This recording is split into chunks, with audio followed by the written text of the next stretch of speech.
So, toxocara canis eggs are indeed present in our communities. The parasite is present in all dogs, but from 2 to 14% of healthy dogs are shedding the eggs.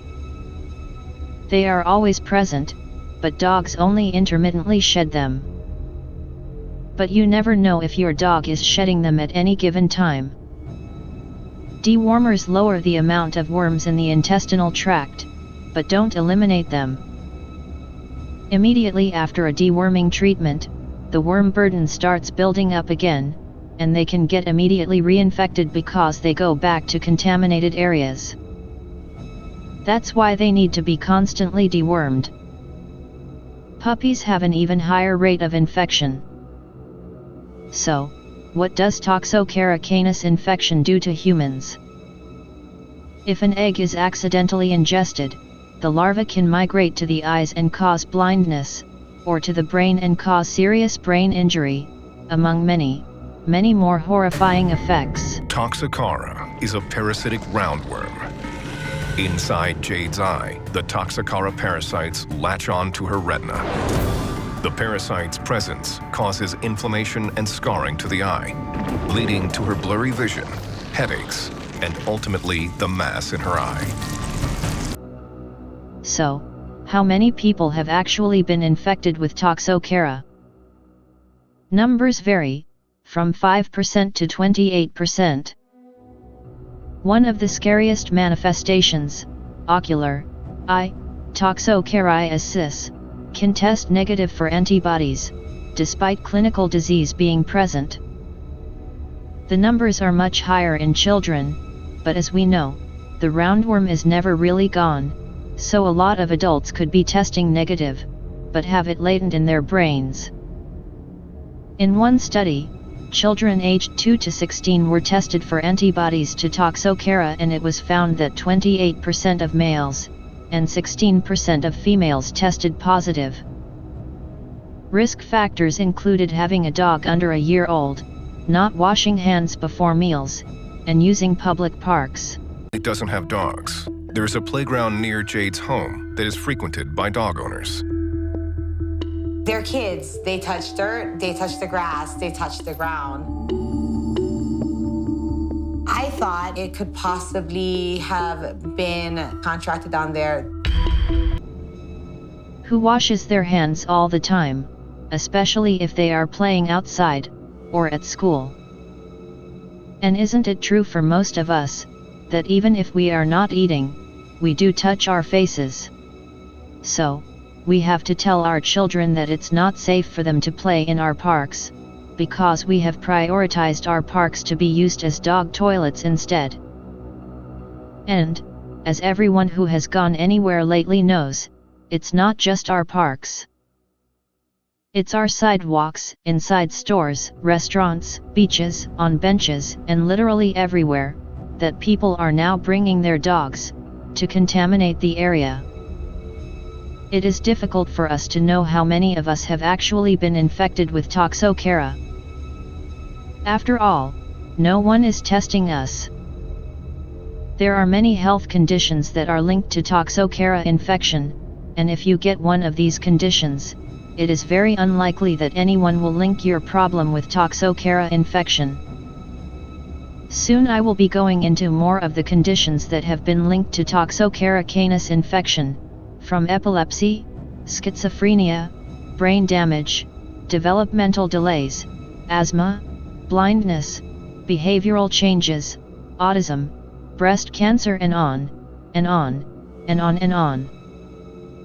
It is quite chilling and truly mind-boggling. This is an absolute public health emergency of the highest possible level.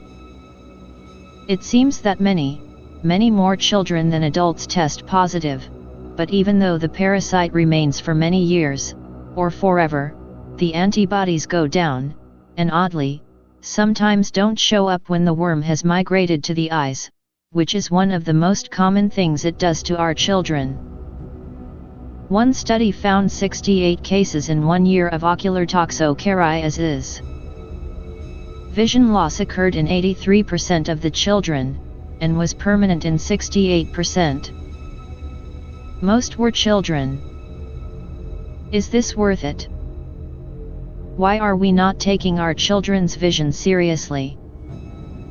Why do we not care?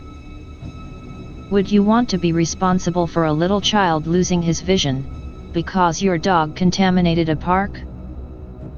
The rates of infection vary greatly in different parts of the world, and in different communities, but it seems like all of us are at risk. The highest risk is being around puppies.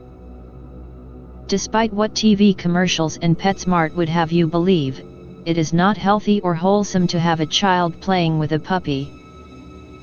In fact, it is recommended that children should not even be in a home with puppies. Dogs should never, ever be allowed at parks and playgrounds where children play. But, of course, we are not following these recommendations, now that our society has decided to value dogs over children, and all of humanity. We are treating it as a joke, for some reason. So, how do you remove toxocara contamination from the soil? How can we make sure the playground, schoolyard, sidewalk, shopping mall, car, beach, field, trail, or our own yard, and home is safe for our human children to touch and play in, after people have brought their furry, four-legged children to defecate in them? Well, it's not easy.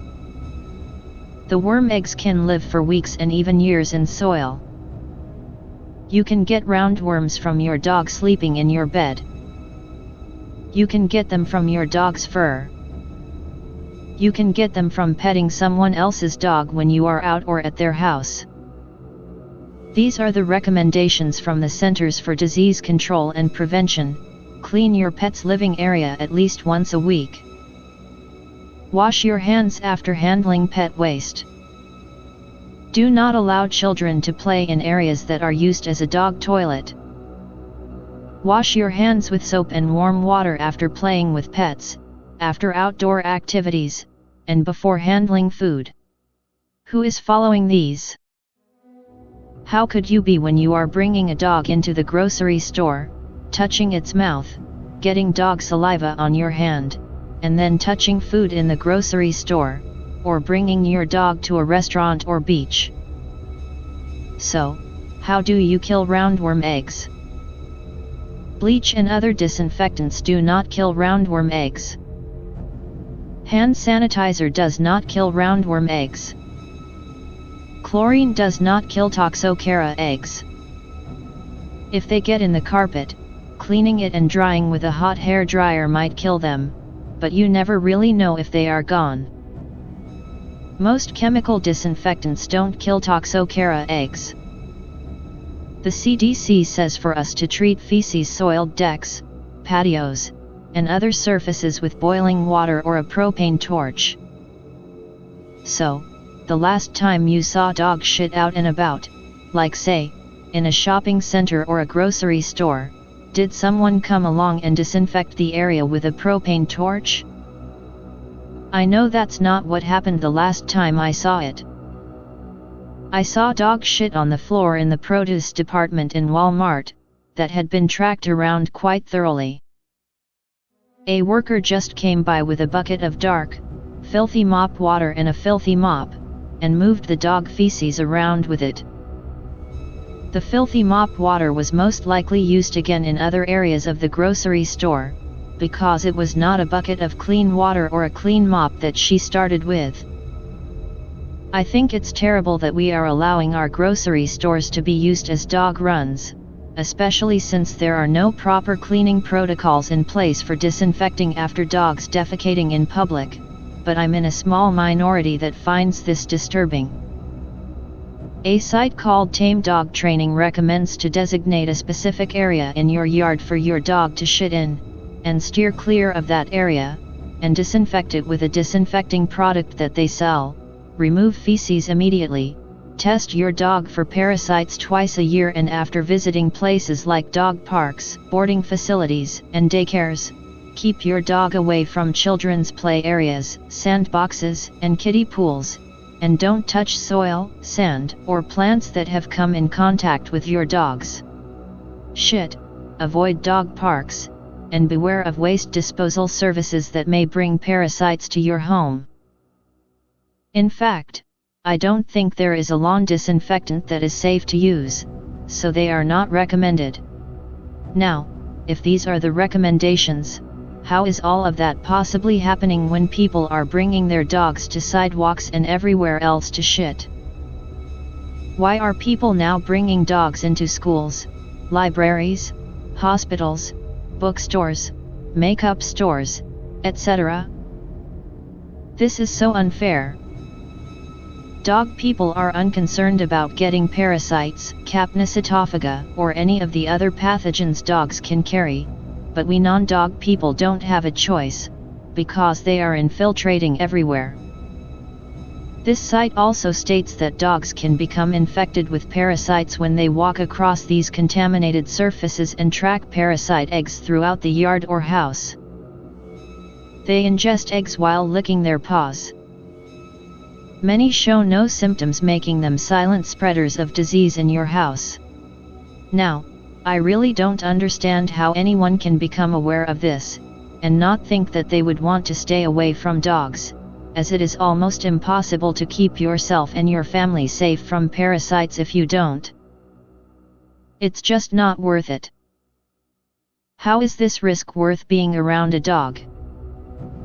I don't understand it. Now, you may have heard that exposure to dangerous, foreign pathogens is somehow good for you and your children. This is called the hygiene theory.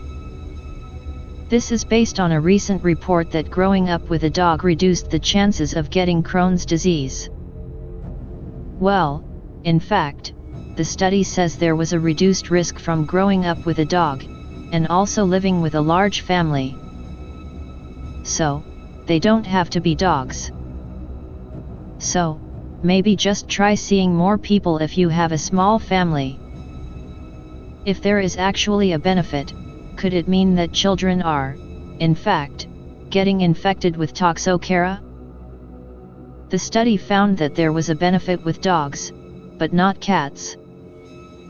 Since cats use a litter box, but dogs shit everywhere, are taken everywhere, and constantly lick family members, this could be why.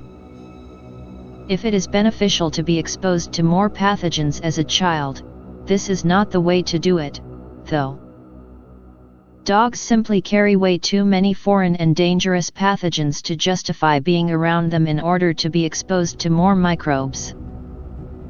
It would be better to see more people, than risk exposure to toxocara roundworms, that can enter your child's brain. The toxocara parasites have a special coating that they use as protection against the body's immune cells. This ability allows them to thrive in nearly any part of the human body, but it is often in the eye where they are the most dangerous. There, the infection can go unchecked, resulting in blindness and even complete loss of the eyeball. Dog parasites are very bad for you, but there is a potential benefit for autoimmune diseases, like Crohn's disease. In Crohn's disease, your immune system is overactive, attacking your own tissues as if they were foreign invaders. Parasites are excellent at evading detection by, and elimination by the immune system. That's how they manage to enter your tissues, and remain undetected for potentially your whole life. This makes them of possible use in developing drugs that help lower your immune system if your immune system is overactive. Researchers are, in fact, currently working on drugs based on the discovery that parasitic worms may be able to suppress your immune system. They do not recommend experimenting with ingesting live worms on your own, but rather, to wait until safe, purified drugs are developed from this discovery, if they ever are. No one in their right mind would administer live worm eggs, among many other pathogens, to their children in exchange for a possible reduced chance of developing one disease they were not even sure they were going to get, that has multiple factors that contribute to its development.